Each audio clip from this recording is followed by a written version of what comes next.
Hey guys, it's Miss Narez here with another art lesson from my home studio in Coppell, Texas. So here we are ready for part 2 of our watercolor paintings. We're going to remove our saran wrap, plastic wrap, and you can tell we have a really awesome texture. Kind of reminds me of grass.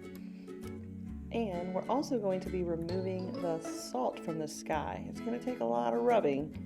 So I want you to get started on your rubbing and rub until you get all of it scraped off, and then you're going to want to put all of that into the trash. I just dumped mine into my hand and I'll walk over to the trash. Look how purple the salt was. Kind of cool, right? It soaked up a lot of that color. So now I'm going to clean my area and get ready for our pumpkin painting. Okay, so I'll start by getting my paints ready. Remember, with watercolors that are dried up like this, it takes a little preparation to get them ready. So you want to add quite a few drops to each of the colors you plan to use. You might have also noticed that this watercolor set does not include the color orange. So we're going to have to make some, and that's kind of fun anyway, so I don't mind. So right now I'm getting my two primary colors wet. The two that make orange are yellow and red. But you'll notice I'm also going to add some to the blue primary color. The blue we are going to use to make a darker orange. It's kind of an interesting way to make paints work. If you choose the opposite color of whatever color you've chosen, like we are choosing orange for our pumpkins, and you choose the color that is across the color wheel from orange, you'll find blue. And blue helps to darken up orange without using black. A lot of times an artist might think, oh, I want something darker, I'll just add black. But in this case, adding blue helps to not make it too dark, but it does make it just the right amount of dark. But we'll do that in a few minutes. Right now I need to be working on making my orange like you see here. So I've added plenty of yellow. After I stirred up those paints, I added plenty of yellow and a drop of red to see what kind of orange that makes. Red's a lot stronger of a color than yellow, so you don't always need as much to make orange. This one I put 2 drops of orange in, or of red I should say, and it's making a bit of a darker orange. I like that. So in our painting today, I'd like for us to use 2 different values or shades of orange at least, because we want to kind of show some light and darkness in our painting. That's called adding areas with value. Some people like to call it shading. So since the moon is shining down onto my pumpkins, the top part of my pumpkins would be a little bit more bright and the bottom part would be a little darker. So I'm going to slowly work my way up. I'm starting with this lightest orange first and blending it up to the top of the pumpkin. And as my paints start to dry, I can layer the paints on top.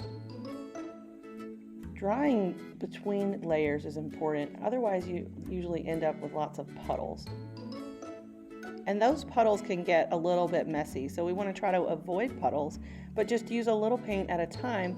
And you'll notice that the paper will start to absorb the water and the color, and that will show that it's getting a little more dry, and then you can come back and add another layer of color where you need it. So keep watching as I create this first pumpkin and try to notice all the things that I'm doing with my brush and my colors.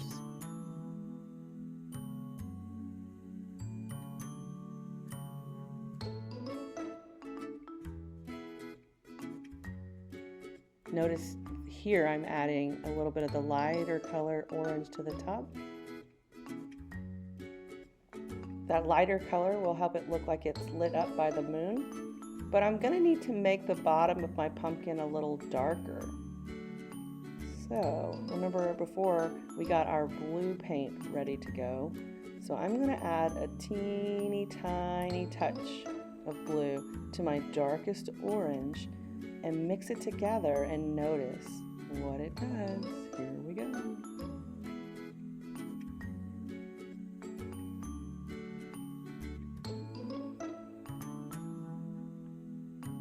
technically, one might say that if you mix blue and orange together, it makes brown.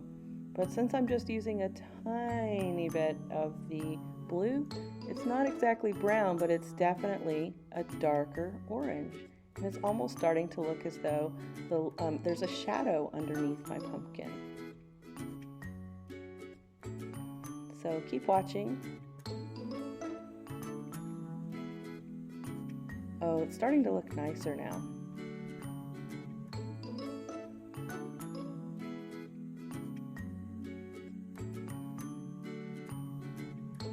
So the next thing I want to do is make a shadow on the ground to show that the pumpkin is blocking some of the moonlight.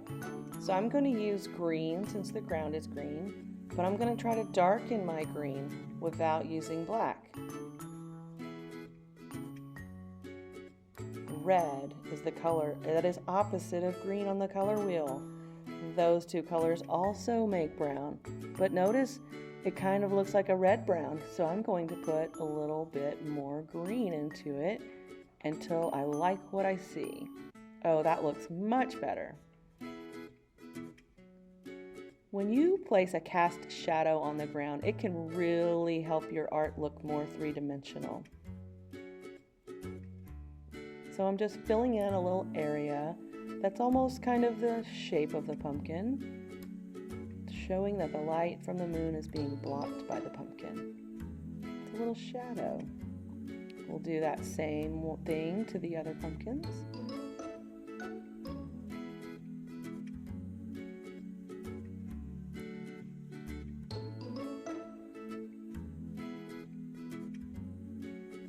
It really does make our painting look so much better.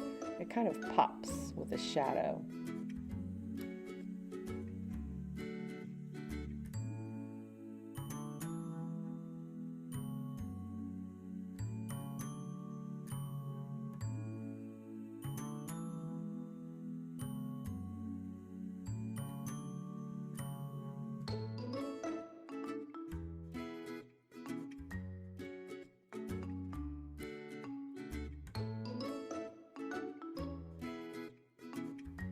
Now I think maybe I'll make a color for my stems.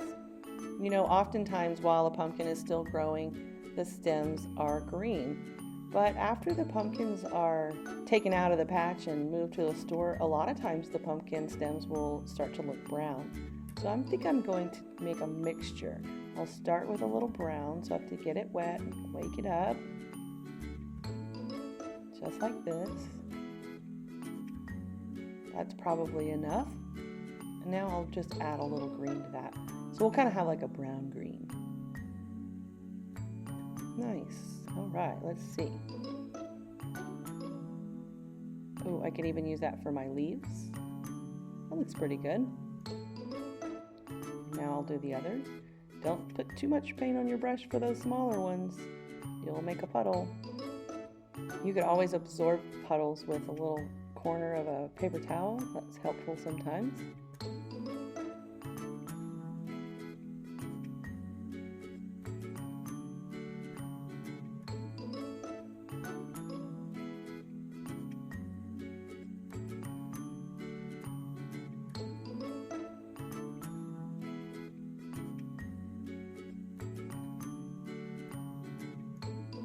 I can even try adding just a little bit of a more darker stem color down at the bottom of the stems. They would have a little bit of a shadow when they go into the pumpkin. The light gets blocked a little bit. That looks pretty nice.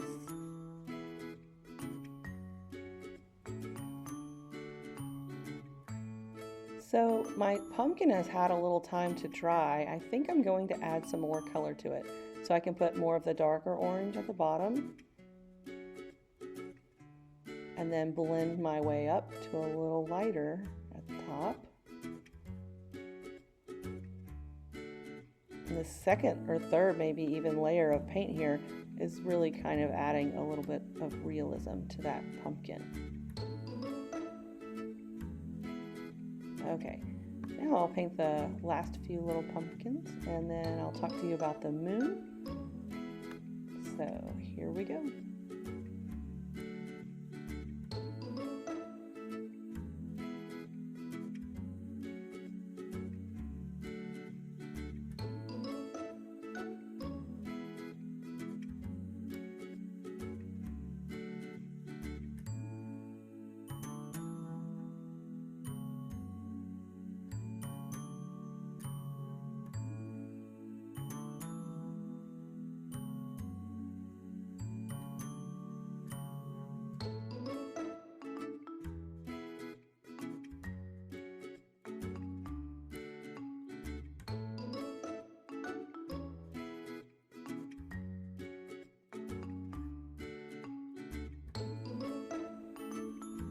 So I think I need to let those pumpkins dry a little bit before I add another layer. Otherwise, I'm going to end up with big puddles.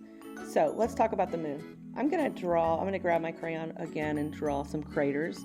I'll use the letter C and the letter O and add multiple of those, and then it will look a little bit more like the moon. And you might say we don't need to paint the moon because the moon is white, but oftentimes the moon has color in it. Sometimes I see gray in the moon. Sometimes I see yellow in the moon.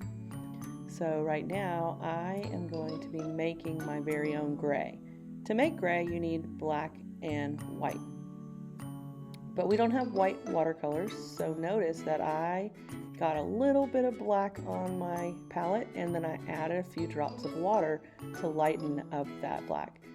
And when I'm painting on there, I've even saved a little bit of white spots to come in and put a little bit of that yellow orange. Kind of reminds me of the harvest moon that we see in the fall. It'll often have a little gold tint to it. And that just makes it a little more fun and a little more interesting than leaving it white.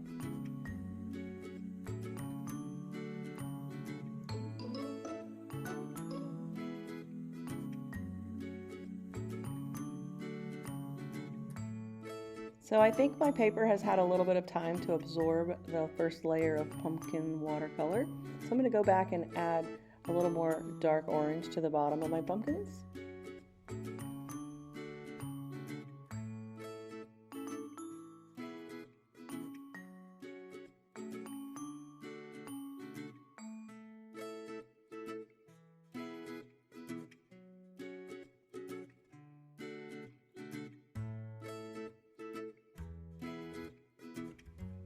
And then maybe even some on my first pumpkin.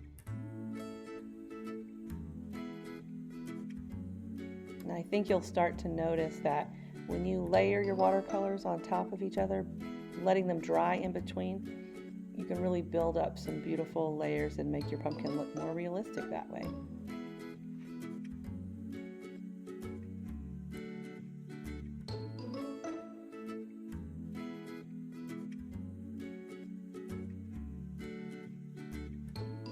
That is looking so much better now, but I do think there's one more thing that I could do to really make my pumpkin's values and shading pop. I'm going to take a little bit more of that blue and darken my orange and add a little darkness to the bottom of each of my pumpkins. That darkness is going to match up with the shadow of the pumpkin on the ground. It's really going to start to look 3D.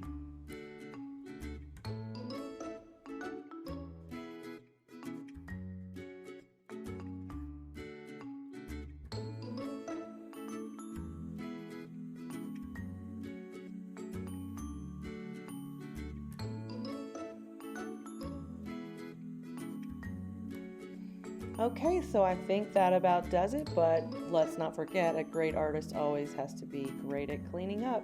So I'll dry off my paintbrush, and I'm actually going to use a paper towel to touch any of the paints that look like they might have another color on top. And then I'll actually use this towel to just clean off my palette as well. Okay guys, once again, I hope you had a lot of fun. I hope you learned something new. And don't forget to share your art with the world. That's all for today.